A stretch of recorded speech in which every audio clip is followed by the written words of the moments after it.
ನಮಸ್ಕಾರ ಸ್ನೇಹಿತರೆ, ಇಬ್ಬನಿ ನ್ಯೂಸ್ಗೆ ಸ್ವಾಗತ. ನೀವಿನ್ನೂ ಇಬ್ಬನಿ ನ್ಯೂಸ್ಗೆ ಸಬ್ಸ್ಕ್ರೈಬ್ ಮಾಡ್ಕೊಂಡಿರದಿದ್ದರೆ ದಯವಿಟ್ಟು ಈಗ್ಲೇ ಸಬ್ಸ್ಕ್ರೈಬ್ ಆಗಿ ಬೆಂಬಲಿಸಿ. ಹರಪನಹಳ್ಳಿ ತಾಲೂಕಿನ ಅರಸೀಕೆರೆ ಕೋಲಶಾಂತೇಶ್ವರ ಮಠದ ಆವರಣದಲ್ಲಿ 6ನೇ ತಾಲೂಕು ಕನ್ನಡ ಸಾಹಿತ್ಯ ಸಮ್ಮೇಳನದ ಪೂರ್ವಭಾವಿ ಸಭೆ ಸೋಮವಾರ ನಡೆಯಿತು. ಪೂರ್ವಭಾವಿ ಸಭೆಯ ಸಾನ್ನಿಧ್ಯ ವಹಿಸಿ ಅರಸೀಕೆರೆ ಕೋಲಶಾಂತೇಶ್ವರ ಮಠದ ಶಾಂತಲಿಂಗ ದೇಶಿಕೇಂದ್ರ ಸ್ವಾಮೀಜಿ ಮಾತನಾಡಿ, ಗ್ರಾಮದಲ್ಲಿ ನಡೆಯುವ ತಾಲೂಕು ಮಟ್ಟದ ಸಮ್ಮೇಳನಕ್ಕೆ ರಾಜ್ಯದ ಕನ್ನಡ ಪರ ಹೋರಾಟಗಾರರು, ಸಾಹಿತಿಗಳು, ಕಲಾವಿದರು ಸೇರಿದಂತೆ ನಾನಾ ವಿಭಾಗದಲ್ಲಿ ಜನ ಆಗಮಿಸುವ ಹಿನ್ನೆಲೆಯಲ್ಲಿ ಅಗತ್ಯ ಮೂಲಭೂತ ಸೌಕರ್ಯ ಒದಗಿಸಬೇಕು.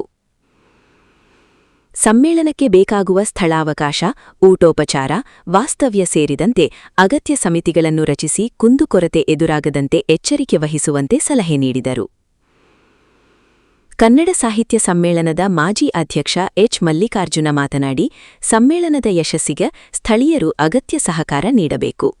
ಕಾರ್ಯಕ್ರಮ ವ್ಯವಸ್ಥಿತವಾಗಿಸಲು ಕನ್ನಡ ಅಭಿಮಾನಿಗಳು ಸ್ವಯಂ ಪ್ರೇರಿತರಾಗಿ ಭಾಗವಹಿಸುವಂತೆ ಮನವಿ ಮಾಡಿದರು.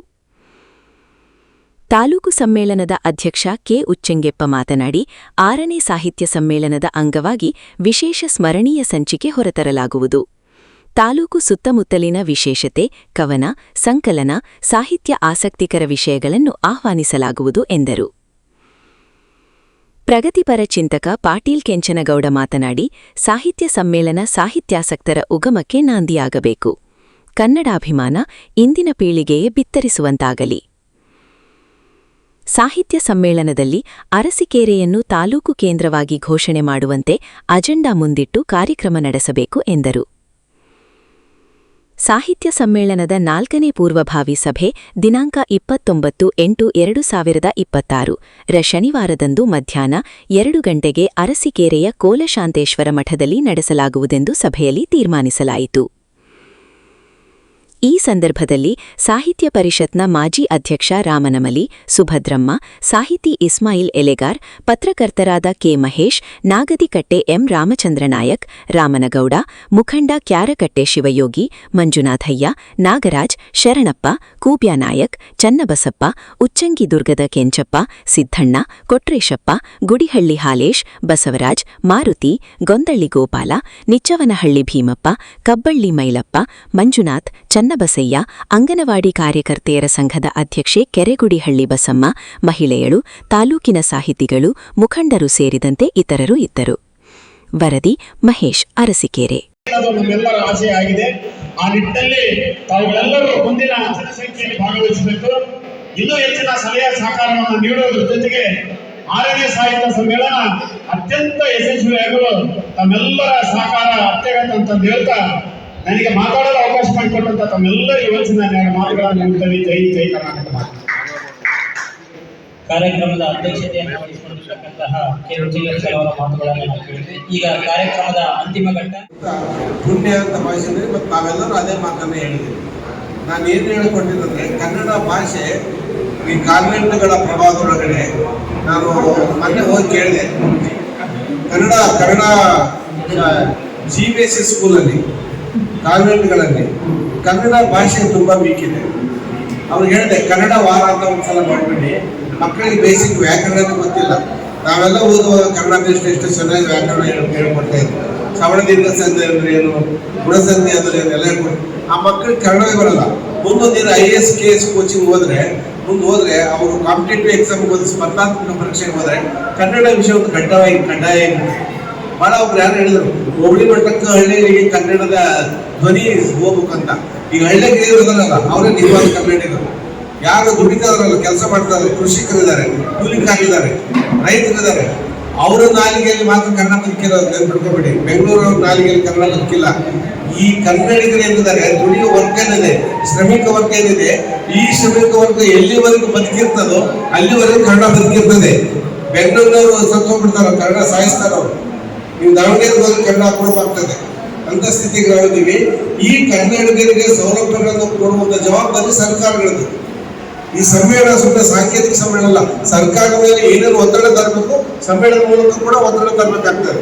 ಕನ್ನಡಿಗರ ಮಕ್ಕಳಿಗೆ ಉದ್ಯೋಗ ಕೊಡುವಂಥದ್ದು, ಕನ್ನಡಿಗರ ಮಕ್ಕಳ ತಂದೆ ತಾಯಿಗಳಿಗೆ ಏನೇ ಸೌಲಭ್ಯ ಕೊಡಬೇಕು, ಕೃಷಿ ಸೌಲಭ್ಯಗಳನ್ನು, ಉದ್ಯೋಗಗಳನ್ನು, ಅವೆಲ್ಲವೂ ಮಾಡೋ ಮೂಲಕ ಕನ್ನಡಿಗರನ್ನ ಉಳಿಸಿಕೊಳ್ಳೋ ಕೆಲಸ ಮಾಡುವಂತ ಸಮ್ಮೇಳನ ಇದು ಅಂತ ನಾನು ಅಂದ್ಕೊಂಡು ನನ್ನ ಮಾತು.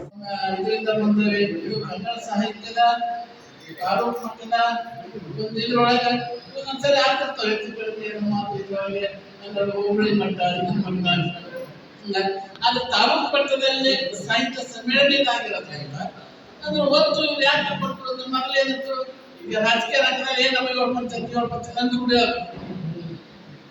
ನಮ್ಮ ರಾಜಕೀಯ ರಂಗದಲ್ಲಿ ನಮ್ಮ 7 ಪಂಚಾಯತಿಂದ ಮಲತಾಯಿ ದುರ್ಗದಿಂದ ಆಗಿರಲಿ ಮಲತಾಯಿ ಇದು ಮಾಡ್ಬೇಕ್ರಿ ನಾವು ಸ್ವರ್ಗಿದ್ದೇವೆ ನಮಗೆ ರೋಡ್ ಇಲ್ಲ ಅಭಿವೃದ್ಧಿ ಇಲ್ಲ ಅಂತ ಹೇಳಿ ಕೂಡ ಹೀಗಾಗಿ ನಂತರ ಹೋಬಳಿ ಮಟ್ಟ ಒಂದು 84 ಹಳ್ಳಿಯ ಒಂದು ಹೋಬಳಿ ಈ ದಿಸೆಯಲ್ಲಿ ಹೋಬಳಿ ಮಟ್ಟದ್ದು ಅಲ್ಲ ತಾಲೂಕು ಮಟ್ಟದ್ದೇ ಅಂದ್ರೆ ಒತ್ತು ಈ ಭಾಗದಲ್ಲಿ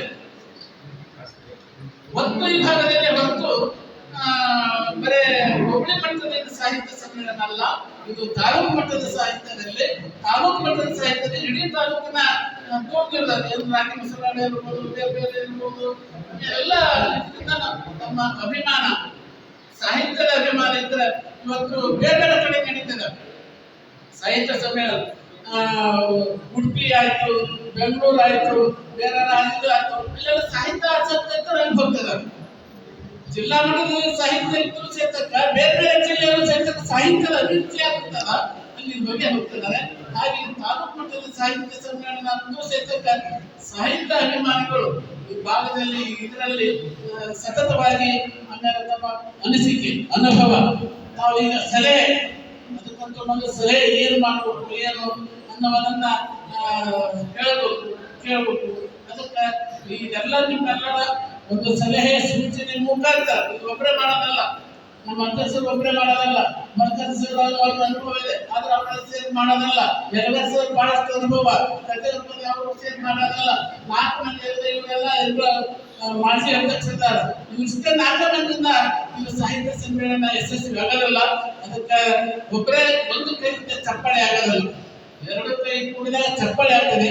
ಹಾಗೆ ಇವರೆಲ್ಲ ವೇದಿಕೆ ಮೇಲಿರೋರು ಹಾಗೂ ನೀವೆಲ್ಲ ಸಾರ್ವಜನಿಕ ಸಹಕಾರದಿಂದ ಚಪ್ಪಾಳೆ ತಕ್ಕಿದ್ರೆ ಯಶಸ್ವಿ ಆಗ್ತದೆ ಹೊತ್ತು ನಿಮಗೆ ನಮ್ಮದು ಏನಾಯ್ತಪ್ಪ ಇದೆ ಅಂತ ಕೂತ್ರ ಈ ಸಾಹಿತ್ಯ ಸಮ್ಮೇಳನ ಯಶಸ್ವಿ ಆಗೋದಿಲ್ಲ. ಈ ಸಾಹಿತ್ಯ ಅಭಿಮಾನವನ್ನು ಉಳಿಸ್ಬೇಕಂದ್ರೆ ನಿಮ್ಮೆಲ್ಲರ ಸಹಾಯ ಬೇಕು, ಸಹಕಾರ ಬೇಕು, ಮಾರ್ಗದರ್ಶನ ಬೇಕು, ಸಲಹೆ ಬೇಕು. ಆ ದಿಸೆಯಲ್ಲಿ ಈಗ ಕೆಲವೊಂದು ಸೂಚನೆ ರಚನೆಗಳನ್ನು ಮಾಡ್ತಾ ಇದ್ದಾರೆ. ಕೆಲವು ಪ್ರಮುಖವಾದಂತ ನಿರ್ಣಯಗಳನ್ನ ಅಥವಾ ಸಮಿತಿಗಳನ್ನ ನಂತರ ಇನ್ನೂ ಚರ್ಚೆ ಮಾಡಿ ಮುಂದಿನ ಸಭೆಯಲ್ಲಿ ತೀರ್ಮಾನ ತೆಗೆದುಕೊಳ್ತಾ ಇದ್ದಾರೆ. ಅದಕ್ಕೆ ಕನ್ನಡ ಅಭಿಮಾನಿಗಳು ಕನ್ನಡ ಉಳಿಸಬೇಕಾದ್ರೆ ಇವತ್ತೇನು ಹೇಳಿದ್ರು ನಿರ್ಣಯ ನಾವು ಆ ಸಮಿತಿ ಒಳಗೆ ಇವತ್ತು ಕನ್ನಡ ಸಾಹಿತ್ಯ ಸರ್ಕಾರಕ್ಕೆ ಒತ್ತಡ ಹಾಕಬಹುದು, ನಿರ್ಣಯಗಳು ತಗೊಳ್ಬೇಕಾಗ್ತದೆ. ಕನ್ನಡದ ಬಗ್ಗೆ ಕನ್ನಡ ಉಳಿಸ್ಬೇಕಾಗತ್ತೆ. ಇವತ್ತು ಅದಕ್ಕೆ ಕನ್ನಡ ಉಳಿಬೇಕಾದ್ರೆ ನಾನು ಹೇಳಿದೆ ಮೊನ್ನೆ ಒಂದು ಇದನ್ನ, ಅದಕ್ಕೆ ನಾನು ಬೇರೆ ಭಾಷೆಯ ವಿರೋಧಿಗಳಲ್ಲ, ಬೇರೆ ಭಾಷೆಯ ಚಟುವಟಿಕೆಗಳಿಗೆ ನಾವು ವಿರೋಧಿಗಳಲ್ಲ. ಆದ್ರೆ ಕನ್ನಡ ಭಾಷೆ ಉಳಿಬೇಕು, ಕನ್ನಡದ ಜೊತೆಯಲ್ಲಿ ಪಿಡಿಕೆ ಆಗಿರ್ಬೇಕು, ಕನ್ನಡ ಇತರೆ ಭಾಷೆ ಪಿಡಿಕೆ ಆಗಿರ್ಬೇಕು, ಕನ್ನಡ ಭಾಷೆ ಬಾಗಲಾಗಿರ್ಬೇಕು. ಆ ದಿಸೆಯಲ್ಲಿ ಇವತ್ತು ನಾವು ಕನ್ನಡವನ್ನು ಉಳಿಸಬೇಕಾದ್ರೆ ಸರ್ಕಾರ ಎಲ್ಲರೂ ಏನಾಗೈತಿ ಇವತ್ತು ಆಂಗ್ಲ ಮಾಧ್ಯಮ ಶಾಲೆ ಕನ್ನಡ ಶಾಲೆಯಲ್ಲಿ ಮಕ್ಕಳಿಲ್ಲ ಅಂತ ಹೇಳ್ತಿರ್ತಾರೆ. ಅದನ್ನ ಕೊಡ್ತೇವೆ, ಇದನ್ನ ಕೊಡ್ತೇವೆ, ಬೂಟ್ ಕೊಡ್ತೇವೆ, ಬಸ್ತೆ ಕೊಡ್ತೇವೆ, ಆದ್ರೂ ಕನ್ನಡ ಶಾಲೆಯಲ್ಲಿ ಮಕ್ಕಳಿಲ್ಲ 2 ದೂರ ಅಂತ ಹೇಳ್ತಿದ್ದೇವೆ. ಯಾಕೆ? ಅದಕ್ಕೆ ಸರ್ಕಾರದಿಂದ ಧೋರಣೆ ಮಾಡಬೇಕು ಇದೆ. ಅದಕ್ಕೆ ಅವರು ಏನ್ ಮಾಡ್ಬೇಕಂದ್ರೆ ಕನ್ನಡ ಶಾಲೆಯಲ್ಲೇ ಇರುವಂತ ಇಂಗ್ಲಿಷ್ ಶಾಲೆಗಳಿಗೆ ಏನು ಬ್ಯಾನ್ ಮಾಡಬೇಕು, ಕನ್ನಡ ಶಾಲೆಯಲ್ಲೇ ಹೆಚ್ಚಿನ ಇಂಗ್ಲಿಷ್ ಭಾಷೆ ಒಂದು ಒತ್ತನ್ನು ಕೊಟ್ಟು ಇದು ಮಾಡಿದ ಕನ್ನಡ ಭಾಷೆ ಕನ್ನಡ ಶಾಲೆಯಲ್ಲಿ ಕನ್ನಡ ಮಕ್ಕಳು ಉಳಿತಾರೆ ಅಂದರೆ ಇದನ್ನ ಸರ್ಕಾರ ಮಾಡಬೇಕು. ಯಾರ ಅರ್ಜಿ ಕೊಟ್ಟರ ಮಟ್ಟಿಗೆ ಅವರು ಇಂಗ್ಲಿಷ್ ಶಾಲೆಗೆ ಇದು ಮಾಡ್ಬೇಕು. ಇವತ್ತು ಕೂಲಿ ಮಾಡೋದು ಸಹಿತ ಅವ್ರ ಮನೆಗೆ ಯಾರು ಓದಿರೋದಿಲ್ಲ, ಏನೂ ಇಲ್ಲ, ಏನಂತ ಇಂಗ್ಲಿಷ್ ಶಾಲೆ 20,000-30,000 ಕೊಟ್ಟು ಇಂಗ್ಲಿಷ್ ಶಾಲೆ ಕಳಿಸ್ತಾರೆ. ಕನ್ನಡ ಶಾಲೆಯಲ್ಲಿ ಕಡಿಮೆ ಇಲ್ಲ. ನಾನು ಯಾರೋ ನಮಗೆ ನಮ್ಮ ಇದ್ರೊಳಗೆ ನಮ್ಮೂರ ಮೈಸೂರು ಯೂನಿವರ್ಸಿಟಿ ಒಬ್ಬ ಹುಡುಗ ಅದ, ಅವ್ರ ತಂದೆ ಹೇಳಿದ್ರೆ ಇಂಗ್ಲಿಷ್ ಮೀಡಿಯಂ ನೀನು ಓದೋ ಅಂತ. ಅವಾಗ ಅವ್ರು ಹೇಳಿದ PhD ನಾವು ಇದರಿಂದ ಮುಂದೆ ಇದು ಕನ್ನಡ ಸಾಹಿತ್ಯದ ತಾಲೂಕು ಮಟ್ಟದ ಒಂದು ಇದ್ರೊಳಗೆ ಒಂದೊಂದ್ಸರಿ ಆಗ್ತಿರ್ತವೆ ಹೆಚ್ಚು ಕಡಿಮೆ ಏನೋ ಮಾತು ಇದ್ರೊಳಗೆ ಹೋಬಳಿ ಮಟ್ಟ ಇದು ಮಟ್ಟ ಅದು ತಾಲೂಕು ಮಟ್ಟದಲ್ಲಿ ಸಾಹಿತ್ಯ ಸಮ್ಮೇಳನ ಆಗಿರೋದ್ರಿಂದ ಅದ್ರ ಹೊತ್ತು ಯಾಕೆ ಕೊಟ್ಟು ಮೊದಲೇನಿತ್ತು ಈಗ ರಾಜಕೀಯ ರಂಗದಲ್ಲಿ ಏನು ನಮಗೆ 7 ಪಂಚಾಯತ್ ಅಂದು ಬಿಡೋದು ನಮ್ಮ ರಾಜಕೀಯ ರಂಗದಲ್ಲಿ ನಮ್ಮ 7 ಪಂಚಾಯತಿಂದ ಮಲತಾಯಿ ದುರ್ಗದಿಂದ ಆಗಿರಲಿ ಮಲತಾಯಿ ಇದು ಮಾಡ್ಬೇಕ್ರಿ ನಾವು ಸ್ವರ್ಗಿದ್ದೇವೆ ನಮಗೆ ರೋಡ್ ಇಲ್ಲ ಅಭಿವೃದ್ಧಿ ಇಲ್ಲ ಅಂತ ಹೇಳಿ ಕೂಡ ಹೀಗಾಗಿ ನಂತರ ಹೋಬಳಿ ಮಟ್ಟ ಒಂದು 84 ಹಳ್ಳಿಯ ಒಂದು ಹೋಬಳಿ ಈ ದಿಸೆಯಲ್ಲಿ ಹೋಬಳಿ ಮಟ್ಟದ್ದು ಅಲ್ಲ ತಾಲೂಕು ಮಟ್ಟದ್ದೇ ಅಂದ್ರೆ ಒತ್ತು ಈ ಭಾಗದಲ್ಲಿ ಹೊತ್ತು ಬರೇ ಹೋಬಳಿ ಮಟ್ಟದ ಸಾಹಿತ್ಯ ಸಮ್ಮೇಳನ ಅಲ್ಲ, ಇದು ತಾಲೂಕು ಮಟ್ಟದ ಸಾಹಿತ್ಯದಲ್ಲಿ ಇಡೀ ತಾಲೂಕಿನ ರಾಗಿ ಮಸರಾಳೆ ಇರ್ಬೋದು, ಬೇರೆ ಇರ್ಬೋದು, ಎಲ್ಲ ನಮ್ಮ ಅಭಿಮಾನ ಸಾಹಿತ್ಯದ ಅಭಿಮಾನ ಇದ್ರೆ ಇವತ್ತು ಬೇರೆ ಕಡೆ ನಡೀತದೆ ಸಾಹಿತ್ಯ ಸಮ್ಮೇಳನ. ಉಡುಪಿ ಆಯ್ತು, ಬೆಂಗಳೂರು ಆಯ್ತು, ಬೇರೆ ರಾಜ್ಯದ ಆಯ್ತು, ಇಲ್ಲೆಲ್ಲ ಸಾಹಿತ್ಯ ಆಸಕ್ತಿ ಅಲ್ಲಿ ಹೋಗ್ತದೆ. ಜಿಲ್ಲಾ ಮಟ್ಟದ ಸಾಹಿತ್ಯ ಇದ್ರು ಸೇತಕ್ಕ ಬೇರೆ ಜಿಲ್ಲೆಯಲ್ಲೂ ಸೇತಕ್ಕ ಸಾಹಿತ್ಯದ ಅಭಿವೃದ್ಧಿ ಆಗ್ತದಲ್ಲ ಅಲ್ಲಿ ಹೋಗ್ತಿದ್ದಾರೆ. ಹಾಗೆ ತಾಲೂಕು ಮಟ್ಟದ ಸಾಹಿತ್ಯ ಸಮ್ಮೇಳನ ಸೇತಕ್ಕ ಸಾಹಿತ್ಯ ಅಭಿಮಾನಿಗಳು ಈ ಭಾಗದಲ್ಲಿ ಇದರಲ್ಲಿ ಸತತವಾಗಿ ಆಮೇಲೆ ತಮ್ಮ ಅನಿಸಿಕೆ ಅನುಭವ ನಾವು ಈಗ ಸಲಹೆ ಅದಕ್ಕಂತೂ ಒಂದು ಸಲಹೆ ಏನು ಮಾಡಬೇಕು ಏನು ಅನ್ನೋದನ್ನ ಕೇಳಬೇಕು. ಅದಕ್ಕೆ ಇದೆಲ್ಲ ನಿಮ್ಮೆಲ್ಲರ ಒಂದು ಸಲಹೆ ಸೂಚನೆ ಮುಖಾಂತರ ಇದು ಒಬ್ಬರೇ ಮಾಡೋದಲ್ಲ, ನಮ್ಮ ಅಧ್ಯಕ್ಷರು ಒಬ್ಬರೇ ಮಾಡೋದಲ್ಲ, ಮರ್ಕರ್ಸರು ಅವ್ರ ಅನುಭವ ಇದೆ ಆದ್ರೆ ಅವ್ರ ಸೇರಿ ಮಾಡೋದಲ್ಲ, ಸರ್ ಬಹಳಷ್ಟು ಅನುಭವ ಅವರು ಸೇರಿ ಮಾಡೋದಲ್ಲ, 4 ಮಂದಿ ಇವರೆಲ್ಲ ಮಾಜಿ ಅಧ್ಯಕ್ಷರಿದ್ದಾರೆ. ಇಷ್ಟೇ 4 ಮಂದಿಯಿಂದ ಇದು ಸಾಹಿತ್ಯ ಸಮ್ಮೇಳನ ಯಶಸ್ವಿ ಆಗೋದಿಲ್ಲ. ಅದಕ್ಕೆ ಒಬ್ಬರೇ ಒಂದು ಕೈಯಿಂದ ಚಪ್ಪಾಳೆ ಆಗೋದಿಲ್ಲ, 2 ಕೈ ಕೂಡಿದಾಗ ಚಪ್ಪಾಳೆ ಆಗ್ತದೆ. ಹಾಗೆ ಇವರೆಲ್ಲ ವೇದಿಕೆ ಮೇಲಿರೋರು ಹಾಗೂ ನೀವೆಲ್ಲ ಸಾರ್ವಜನಿಕ ಸಹಕಾರದಿಂದ ಚಪ್ಪಾಳೆ ತಕ್ಕಿದ್ರೆ ಯಶಸ್ವಿ ಆಗ್ತದೆ ಹೊತ್ತು ನಿಮಗೆ ನಮ್ಮದು ಏನಾಯ್ತಪ್ಪ ಇದೆ ಅಂತ ಕೂತ್ರ ಈ ಸಾಹಿತ್ಯ ಸಮ್ಮೇಳನ ಯಶಸ್ವಿ ಆಗೋದಿಲ್ಲ.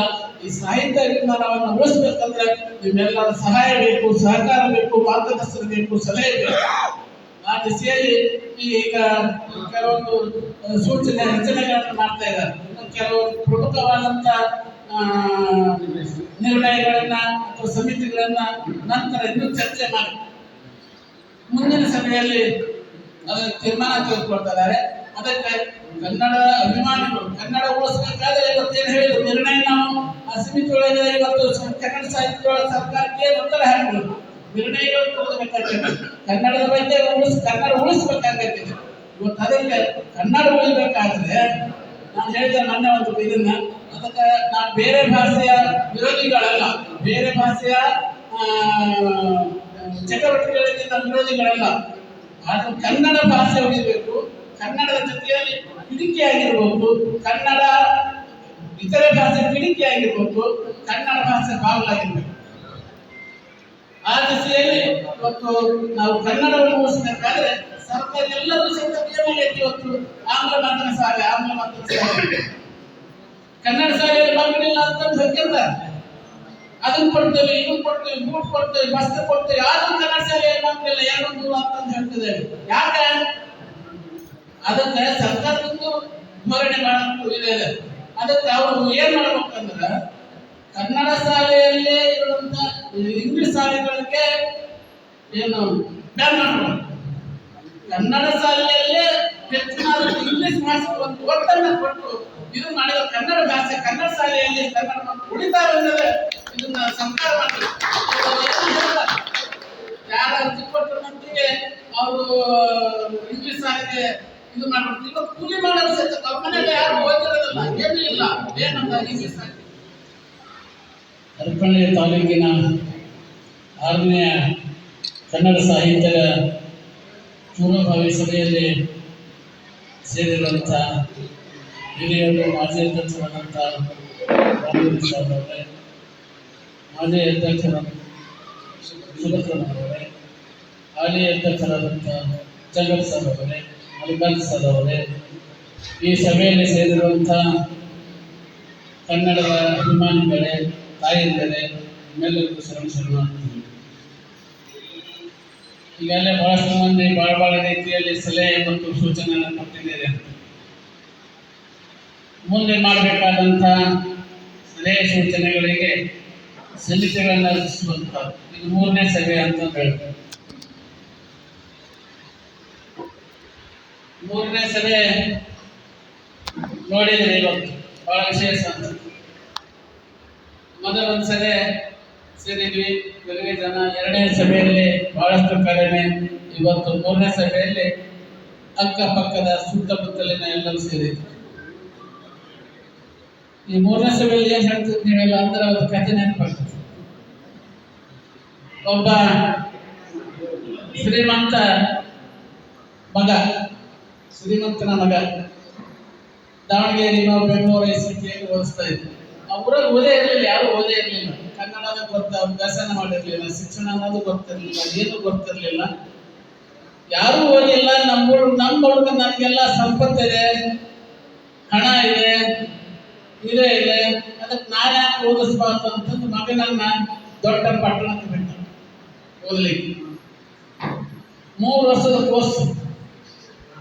ಮಗ 3 ವರ್ಷದ ಕೋರ್ಸು. ಮಗ ತಂದೆ ಅವನೇ ಊರಿಗೆ ಬರಲಿಲ್ಲ, ಒಟ್ಟು ಹೋದಲ್ಲಿ ಕಡೆ ಮುಗಿಸಿದ ಮೇಲೆ ಬರ್ಬೇಕು ಅಂತ ತಿಳ್ಕೊಂಡು ಅಲ್ಲೇ ಇತ್ತು.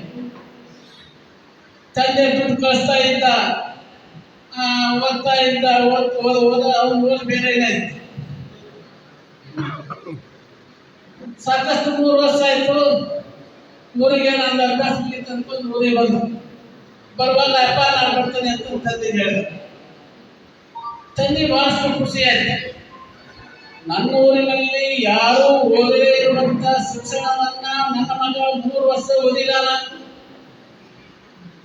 ಆ ರೀತಿಯಲ್ಲಿ ಒಂದು ಹಂಗೆ ಕರ್ಕೊಂಡು ಬರುವುದು, ಒಂದು ದೊಡ್ಡ ವೇದಿಕೆಯನ್ನ ಮಾಡಿ 3 ದಿವಸ ಕಾರ್ಯಕ್ರಮ, 1 ವರ್ಷದ ಅನುಭವವನ್ನು 1 ವರ್ಷದ ರೀತಿಯನ್ನು ಹೇಳಿದಂತ 3 ದಿವಸ ಕಾರ್ಯಕ್ರಮ ಮಾಡ್ತಿದ್ದ ಮಗ ತಂದೆ. ಖುಷಿ ಎಲ್ಲ ಸ್ವಾಮೀಜಿಯವರು, ಎಲ್ಲ ರಾಜಕಾರಣಿಗಳು, ಅರ್ಪಳ್ಳಿ ತಾಲೂಕಿನಲ್ಲಿರ್ತಕ್ಕಂಥ ಎಲ್ಲ ಪಕ್ಷಾತೀತವಾಗಿ ಜಾತೀತವಾಗಿ ಒಟ್ಟಲ್ಲಿ ಟೋಟಲ್ ಇಲ್ಲಿ ಅರಸೀಕೆರೆ ಹಿಂದುಳಿದ ಹೋಬಳಿ ಆಗಿರೋದ್ರಿಂದ ಇದು ಅಭಿವೃದ್ಧಿ ಮಾಡೋಕ್ಕೋಸ್ಕರ, ಅರಸೀಕೆರೆ ತಾಲೂಕಿಗೋಸ್ಕರ ಮತ್ತು ಪದೇ ಅದಕ್ಕೋಸ್ಕರ ಚಿಂತಿಂದ ಹೇಳಿದ್ರೆ ಎಲ್ಲ ಮನಸ್ಸುಗಳು ಒಗ್ಗೂಡಿ ನಾವು ಯಶಸ್ವಿ ಮಾಡೋಣ. ಈಗಾಗಲೇ ನಮ್ಮ ಏನು ಶಾಸಕರಾಗಿರ್ತಕ್ಕಂಥ ದೇವೇಂದ್ರಪ್ಪನವರು ಕೂಡ ಬಹಳ ಖುಷಿಯಿಂದ ನಾವು ನೇತೃತ್ವದ ಏನೇ ಜವಾಬ್ದಾರಿ ಎಲ್ಲ ಸೇರಿ ಮಾಡುವಂತ ಖುಷಿ ಹೇಳಿದ್ದಾರೆ. ನಮ್ಮ ಅರ್ಪಳ್ಳಿಯ ಶಾಸಕರು ಲತಾ ಮೇಡಮ್ ಅವರು, ನಿಮ್ಮ ಶಾಸಕರ ವಿಶ್ವಾಸ ತಗೊಂಡ್ರಿ, ನಾನು ಕೂಡ ನೀವು ಯಾವಾಗ ಹೇಳಿದ್ರು ಕೂಡ ಬರ್ತಾವ ಅಂತ ಹೇಳಿದ್ದಾರೆ. ಮತ್ತೆ ನಮ್ಮ MP ಮೇಡಮ್ ಅವರು ಕೂಡ, ಇವರು ಮೇಡಮ್ ಅವರು ಕೂಡ ಅವರು ಕೂಡ ಹೇಳಿದ್ದಾರೆ. ನಮ್ಮ ಉಸ್ತುವಾರಿ ಸಚಿವರು ಇಲ್ಲಿ ಪಕ್ಕಕ್ಕಾದ್ರೆ, ಈಗ ದೂರ ಇದ್ರು ಅವರು, ಈಗ ಪಕ್ಕಕ್ಕ ಬಸವಂತಪ್ಪ ಅವರು ಕೂಡ ಹೇಳಿದ್ದಾರೆ. ಅವರು ಕೂಡ ಮಾಡ್ರಿ, ನಮ್ಮ ದಂಡಿ ದುರ್ಗಮ್ಮನ ಜಾತ್ರೆಗೆ ಅರ್ಥ ಬರ್ತಿದ್ದೆ. ಈಗ ನಾವು ಸಾಹಿತ್ಯ ಸಮ್ಮೇಳನಕ್ಕೆ ಯಶಸ್ವಿ ಮಾಡೋದನ್ನ ಕೂಡ ಹೇಳಿದ್ದಾರೆ. ಎಲ್ಲಾ ಸಾಹಿತಿಗಳು, ಎಲ್ಲ ದಾವಣಗೆರೆ ಸಾಹಿತಿಗಳು, ವಿಜಯನಗರ ಸಾಹಿತಿಗಳು ಎಲ್ಲರೂ ಸೇರಿ ಇಲ್ಲಿ ನಮ್ಮದು ಒಂದು ಒಳ್ಳೆ ನೋಡ್ತಾ ಇದ್ದಾರೆ. ಯಶಸ್ವಿ ಮಾಡ್ಲಿಕ್ಕೆ ಕೂಡ ಎಲ್ಲರಿಗೂ ಇದೆ. ಹಾಗಾಗಿ ನಾವು ಇರ್ತಕ್ಕಂಥ ಸ್ಥಳೀಯರು ಕೂಡ ನಾವು ಧೈರ್ಯ ಕೊಡಬೇಕಾಗಿದೆ. ನಮ್ಮ ಅರಸೀಕೆರೆ ಹೋಬಳಿ ಸಂಬಂಧಪಟ್ಟಂಗ ಹಳ್ಳಿಗಳು ಇರೋರಲ್ಲ, ರಾಜಕಾರಣಿಗಳಲ್ಲ, ಎಲ್ಲರೂ ಸೇರಿ ನಾವು ಧೈರ್ಯ ಕೊಟ್ರೆ ಎಲ್ಲರೂ ಕೂಡ ಯಶಸ್ವಿ ಆಗುತ್ತೆ. ಯಾರು ಕೂಡ ಭಿನ್ನಾಭಿಪ್ರಾಯ ಯಾರು ಕೂಡ ನೋಡಂಗೆ ಎಲ್ಲರ ಪಕ್ಷಾತೀತವಾಗಿ ಜಾತ್ಯತೀತವಾಗಿ ನಮ್ಮ ಅರಸೀಕೆರೆ ಕೋಲಶಾಂತೇಶ್ವರ ಮಠ ಈಗ ರಾಜ್ಯದಲ್ಲಿ ಹೆಸರೇಸಾಗಿದೆ. ಇದು ಕೂಡ ಒಂದು ಮುನ್ನೋಟ ಬರ್ಲಿಕ್ಕೆ ನಾವೆಲ್ಲರೂ ಸೇರಿ ಮುನ್ನೋಟ ಬಂದು ಇದನ್ನ ಯಶಸ್ವಿ ಮಾಡಲೇಬೇಕು. ಅದಕ್ಕೆ ನಮ್ಮ ಕಾರಣಕರ್ತರಾಗಿರ್ತಕ್ಕಂಥ ಅಂಗನವಾಡಿ ಟೀಚರ್ ಬಂದರೆ